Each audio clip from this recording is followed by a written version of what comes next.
ঘোষণাপত্র ও মৌলিক সংস্কার আটকানোর চেষ্টা হলে প্রতিরোধ গড়ে তোলার হুঁশিয়ারি দিয়েছে এনসিপি। চাঁপাইনবাবগঞ্জে পথসভায় দলটির শীর্ষ নেতারা বলেন, অভ্যুত্থানে হত্যাকারীদের বিচারের পক্ষে দেশের মানুষ।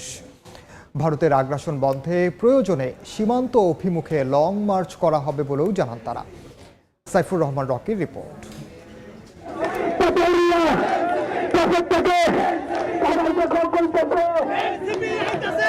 তারুণ্যের পদচারণা, বজ্রকণ্ঠে স্লোগান, মুখরিত রাজপথ। দেশ ঘুরতে জুলাই পদযাত্রায় এনসিপি। গাইবান্ধা থেকে শুরু হয়ে উত্তরের জনপদ ঘুরছেন নাহিদ আক্তার, হাসনাত সার্জিসরা। রোববার দুপুরে চাঁপাইনবাবগঞ্জের শান্তির মোড় এলাকা থেকে রাজশাহী অভিমুখে রওনা দেন এনসিপি নেতারা। এর আগে পথসভায় জুলাই ঘোষণাপত্র ও মৌলিক সংস্কার আটকানোর চেষ্টা হলে প্রতিরোধ গড়ে তোলার হুঁশিয়ারি দেন সদস্য সচিব আক্তার হোসেন।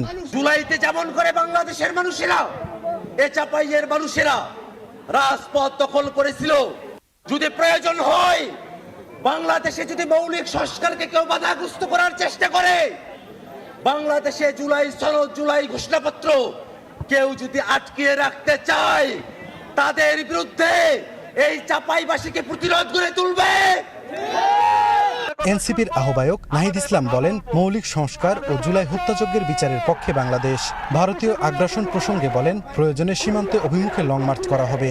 গণ অভ্যুত্থানের পরে আমরা রাষ্ট্রের মৌলিক সংস্কার চেয়েছি। গণ অভ্যুত্থানের পরে আমরা গণহত্যাকারীদের বিচার চেয়েছি। আমরা জুলাই ঘোষণাপত্র এবং জুলাই সনদ চেয়েছি। প্রিয় চাঁপাইবাসী, আমরা জানি এই সব আপনাদের মনের দাবি। যদি আর কোনো সীমান্তে কোনো ধরনের পায়তারা করা হয়, যদি সীমান্তে আগ্রাসন চালানো হয়, সীমান্তে আমার ভাইদের উপর হত্যার চেষ্টা চালানো হয়, আমরা সীমান্তে লং মার্চ ঘোষণা করব। দেশে আর কোনো ফ্যাসিস্ট তৈরি হতে দেওয়া হবে না বলেও হুঁশিয়ারি দেন এনসিপি নেতারা। সাইফুর রহমান রকি, সময় সংবাদ, চাঁপাইনবাবগঞ্জ। সারা দেশে শোকাবহ পরিবেশে পালিত হচ্ছে পবিত্র আশুরা। কারবালার প্রান্তরে শোকাবহ দিনটিকে নানা আয়োজনে স্মরণ করছে মুসলিম সম্প্রদায়।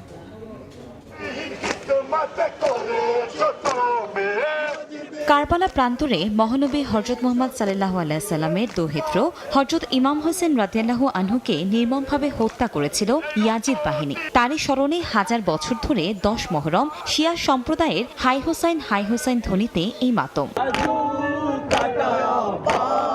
কারবালার শোকাবহ ঘটনার স্মরণে বিভিন্ন জেলায় তাজিয়া মিছিল বের করা হয়। মাতম আর চোখের জলে প্রিয় নবী দৌহিত্রের আত্মত্যাগকে স্মরণ করেন ধর্মপ্রাণ মুসল্লিরা। প্রতীকী হিসেবে শোভাযাত্রায় স্থান পায় পতাকা, কফিন সহ নানা জিনিস। মিছিল থেকে বিশ্ব মুসলিম সম্প্রদায়কে ঐক্যবদ্ধ হওয়ার আহ্বান জানানো হয়। এই মিছিলের উদ্দেশ্য হচ্ছে একটাই, যে সমগ্র মানুষকে এই বার্তাটা দেওয়া যে আমরা সত্যের পথে আমরা আছি আর কি। 1400 বছর ধরে আমরা সেই ইমাম হোসেনকে অনুসরণ করছি, যেন আমরা সব সময় সকল মাজলুমের পক্ষে থাকি। পুরো মুসলিমকে সবাইকে একত্রিতভাবে হয়ে এই আমাদের যে শোক মিছিলটা আছে, সবাই একত্রিত হওয়ার দরকার। পবিত্র আশুরা উপলক্ষে নানা স্থানে আয়োজন করা হয় দোয়া ও মিলাদ মাহফিলের। কারবালার এই মর্মান্তিক ঘটনার শিক্ষা, অন্যায়ের বিরুদ্ধে রুখে দাঁড়ানো, সত্য ও ন্যায়ের পথে অবিচল থাকা বলে জানান আলেম সমাজ।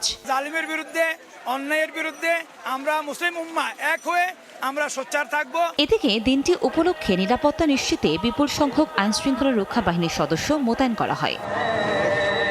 আশুরা শুধু শোকের দিন নয়, বরং ন্যায় ও সত্য প্রতিষ্ঠার অঙ্গীকারেরও দিন। ইসলামের ইতিহাসে কারবালার এই আত্মত্যাগ মুসলমানদের জন্য অনুপ্রেরণার উৎস।